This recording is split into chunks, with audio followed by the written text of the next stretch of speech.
Good morning everyone. आज की class में पढ़ेंगे हम लोग क्वेश्चन नंबर 7। अभी क्वेश्चन आंसर सीरीज चल रहा है cost of equity share capital का। तो cost of equity share capital में अब तक हम लोग 6 क्वेश्चन कर चुके हैं। अगर आपने इसके पहले वाले लेक्चर नहीं देखी है तो प्लेलिस्ट में जाकर आप सारे क्वेश्चंस को करें और उसके बाद क्वेश्चन नंबर 7 करें, आपको आसानी से समझ में आ जाएगा। आइए देखते हैं, इस क्वेश्चन को 3 अलग अलग मेथड से बनाना है। The following data are given in respect of equity share capital of a company. Par value per share, एक शेयर की फेस वैल्यू, पार वैल्यू मतलब फेस वैल्यू है 100 rupees. Market value per share, market में भी वो बिक रहा है 200 रुपये में।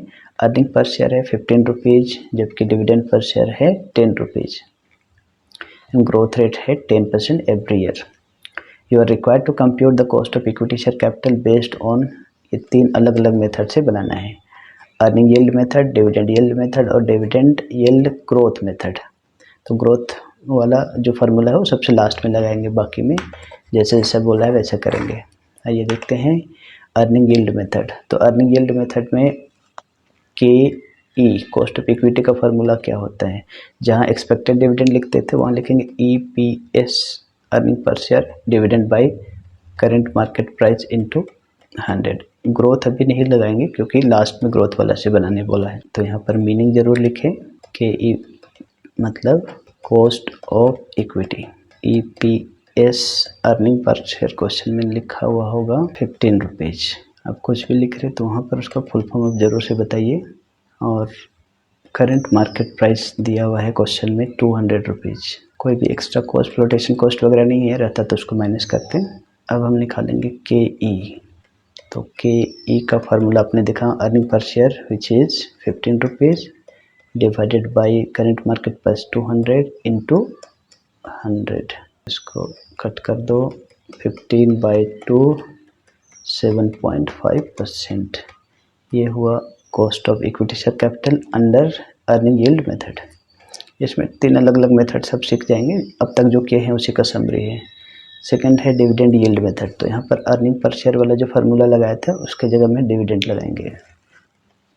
फार्मूला हो जाएगा expected dividend by current market price into 100। Meaning अब जरूर लिखेंगे, हालांकि 2 लाइन में ही बनेगा, बट इस तरीके से आप लिख के दिखाइए। एक्सपेक्टेड डिविडेंड क्वेश्चन में लिखा हुआ है 10 रुपीज़ और करंट मार्केट प्राइस है 200 rupees. So therefore cost of equity dividend हो गया 10 रुपीज़, करंट मार्केट प्राइस 200 और into 100 5%।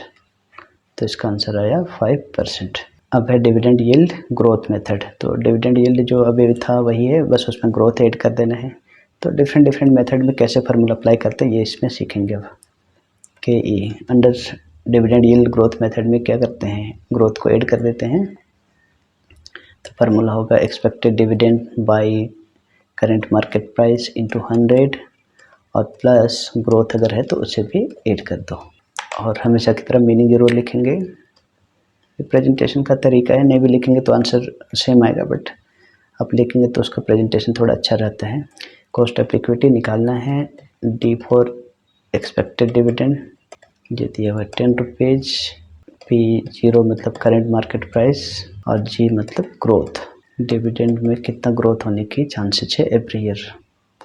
Growth rate is given 10% every year. So therefore cost of equity formula put कीजिए, D है 10, current market price 200 into 100 plus growth rate is 10%। 5% ये जो bracket के अंदर है उसको परसेंटेज के टर्म में लिखोगे और प्लस ये 10%, तो हो गया 15%। तो इस क्वेश्चन में आपने देखा कि 3 अलग अलग मेथड से सेम क्वेश्चन को कैसे बनाते हैं। नंबर 1 अर्निंग यील्ड मेथड में आया 7.5%, जिसमें फार्मूला क्या होता है EPS by current market price into 100। वहीं पर अगर डिविडेंड यील्ड मेथड से बनाएंगे तो EPS की जगह में डिविडेंड लिखेंगे, और अगर डिविडेंड यील्ड ग्रोथ मेथड से बनाएंगे तो वहाँ पर dividend by current market price into 100 और प्लस ग्रोथ को ऐड कर देंगे। तो इसमें पहला वाला में आंसर आया 7.5%, दूसरा में 5% और तीसरी वाली में आया ग्रोथ वाला मेथड में 15%। तो ये था क्वेश्चन नंबर आपका 7, काफ़ी आसान था। Thanks for watching. वीडियो को लाइक कीजिए, शेयर कीजिए और चैनल को सब्सक्राइब कीजिए। मिलते हैं नेक्स्ट लेक्चर में। Thank you.